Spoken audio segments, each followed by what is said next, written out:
লাগবে, কত হয়ে গেল? তারপরে কত টাকা? 6 টাকা। সেই প্রোডাক্টের দাম বিজ্ঞাপনে দেখতে হয়ে গেল 6 টাকা। কারণ সবাই জানলো এই ফোনটা খুব ভালো, কিন্তু প্রত্যেকটা কাস্টমারের হাতে এই প্রোডাক্টটা পাঠাইতে সিস্টেম লাগবে নাকি ফ্যাক্টরি থেকে ডেলিভারি লাগবে? একটা প্রোডাক্ট বানানোর দরকার সেটা থেকে অন্য চলে আসবে হয়তো একটা সিস্টেম লাগবে। এটা প্রথম সিস্টেম একটা পুরা সিলেক্ট প্রোডাক্ট অফার নিয়োগ করা হবে। কি নিয়োগ করা হবে? আর যদি এজেন্ট দিবে ওনাকে মিনিমাম 5 থেকে 10 কোটি টাকা ইনভেস্ট করতে হবে। তারপর আমাকে একটা প্রফিট দেবো, বললাম 1 টাকা। কত টাকা? প্রতি প্রোডাক্টে উনি 1 টাকা হবে। কত টাকা? হ্যালো আসেন? আচ্ছা ঠিক আছে। প্রতি প্রোডাক্টে কত পাবো? 1 টাকা। দাম হবে কত টাকা? এজেন্ট কি করছে এখন যারা কত এখানে সেই প্রোডাক্টে 4 টাকা না, সে কি করছে সে এখানে আসা সে 4 জেলা 4টা ডিলার নিয়োগ করছে। কটা? ওর কাজ হচ্ছে শুধু ডিলারদেরকে প্রোডাক্টটা ডিস্ট্রিবিউশন করে দেবে। ডিলার যখন নিবে তাকে আবার 15-20 লাখ টাকা কি করতে হবে? ইনভেস্ট করতে হবে।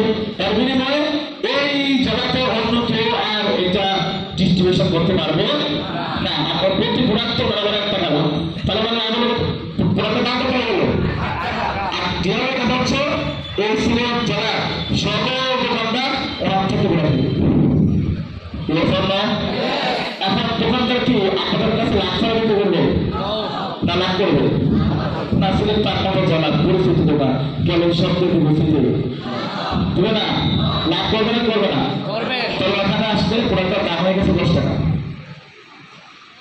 প্রোডাক্টের সাইজ ছিল কত? 5 টাকা। তা আপনি কিনলেন কত টাকা? 5 টাকা। মাঝখান দিয়ে 5 টাকা দিলে পারা জেলার এবং দোকানদার যারা এখানে বসে আছেন আপনি চাইলেই কি এই জেলার সব এই 4 জনের একজন হতে পারবেন? সম্ভব? এটা সহজ কাজ নাকি কঠিন কাজ? কথা বলে না 1 টাকা ইনভেস্ট করার মতো রেট আপনার আছে? এবার সেকেন্ড প্রশ্ন, আপনারা বলেন এই জায়গাগুলো কি গরিব মানুষ, মধ্যবিত্ত না ধনী মানুষ তারা গ্রহণ করতে পারবে? ধনী মানুষ। তারা প্রশ্ন আসে কথা বলে কোন মানুষ? তার মানে তিনি ফ্যাক্টরির মালিক, উনি ধনী। যাদের মাধ্যমে কাস্টমার কাছে প্রোডাক্ট করছে তারাও ধনী। তার মানে পুরো সবাই ধনী। আর কাস্টমারের মধ্যে কারা আছে? গরিব, মধ্যবিত্ত এবং ধনী সবাই। তার মানে অসংখ্য মানুষের পকেটের টাকা শুধুমাত্র কোন মানুষের পকেটে ঢুকতেছে? অল্প মানুষের, ধনী মানুষের। বুঝলেন? ধনী মানুষের। এই জন্য আমাদের বাংলাদেশে ধনী গরিবের মধ্যে একটা পার্থক্য। আজকে দেখেন যারা ধনী দিন দিন তারা আরো বেশি ধনী হচ্ছে, যারা মধ্যবিত্ত তারা গরিব তারা দিন দিন আরো বেশি গরিব হচ্ছে। যারা মধ্যবিত্ত ওরা আফসোস করতেছে, কেন? ওরা ধনীও হতে পারতেছে না আবার গরিবও হতে পারতেছে না। সাদা সুপার বসে বসে মরিচের মনে মধ্যবিত্তরা সবচেয়ে বেশি কষ্ট আছে। এখন বিষয় হচ্ছে এই যে একটা সিস্টেম যুগ যুগ ধরে বাংলাদেশে চলতেছে, এই সিস্টেম কন্টিনিউ থাকলে আপনি কখনো ধনী হতে পারবেন না। এই অল্প কিছু সংখ্যক মানুষ আজীবন ধনী হয়ে ওদের স্বপ্ন পূরণ করবে আর আমরা ওদেরকে ধনী বানাতে পারি। আপনাদের আপনার সমাজে গত 10 বছরে গরিব থেকে ধনী হয় নাই, যিনি ধনী উনি কাগজ ধনী হয়েছে। তার মানে এটা একটা শোষণ সিস্টেম, শোষণ বৈষম্য ভিত্তিক সিস্টেম। এই না আপনাদের কাছে একটা প্রশ্ন করতে চাই, এই সিস্টেমটা কন্টিনিউ থাকুক সেটা আপনারা চান নাকি এখানে একটা চেঞ্জ দরকার? অবশ্যই, কারণ আমেরিকাতে আরো 100 বছর আগে এই সিস্টেম চেঞ্জ হয়ে গেছে। সারা পৃথিবীর মধ্যে টপ 100 ডিরেক্ট সেলিং কোম্পানির মধ্যে 80টাই আমেরিকা। আপনি গুগলে সার্চ করেন টপ 100 ডিরেক্ট সেলিং কোম্পানি, দেশের নাম চলে আসবে। আপনি যখন কথা বলতেছেন আমার দেশে যখন ডিরেক্ট সেলিং কোম্পানি আসে সবাই বুঝা এগুলো দরকার না, এগুলো মাথা করা নাই, টাকা করা নাই, সাফা করা নাই, এগুলো ভুয়া। কিন্তু উনি যে স্মার্টফোন ইউজ করো এটাও তো টাকা করা নাই।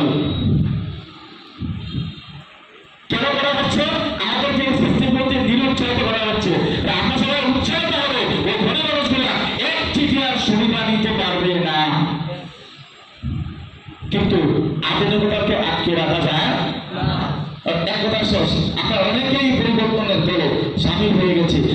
নতুন আসছেন, আপনারা যদি সত্যি একটু চান যে সিস্টেমটা পরিবর্তন হোক, অবশ্যই এই ডিরেক্ট সেলিং সিস্টেম বলছে চেঞ্জ ক্লোজ। ধনী মানুষ শুধু ধনী হবে, এই সিস্টেম ক্লোজ, এই সিস্টেম ক্লোজ। তাহলে কি হবে? সরাসরি ফ্যাক্টরি তো কাস্টমার। তাহলে কি হচ্ছে এখন? শুধু ধনী মানুষ ধনী হবে এই সিস্টেম রাখা যাবে না, বরং এখন থেকে ফ্যাক্টরি টু কাস্টমার। কাস্টমারের মধ্যে কারা আছে? আমরা গরিব আছে কিনা? মধ্যবিত্ত আছে কিনা? ধনী আছে কিনা? তার মানে এই 5 টাকা ডিরেক্ট সেলিং কোম্পানি ধনী মানুষকে দেয় না, ওরা তার কাস্টমারদেরকে। আর কাস্টমার যখন এই সুযোগ সুবিধা পায় তখন ওই কোম্পানির প্রচার ওই মৌসুমি আর শাহরুখ খানকে গল্প হয় না, ওই কোম্পানির প্রচার কাস্টমারকে করে ফেলে। কেন? ওই সুবিধা পাওয়ার জন্য।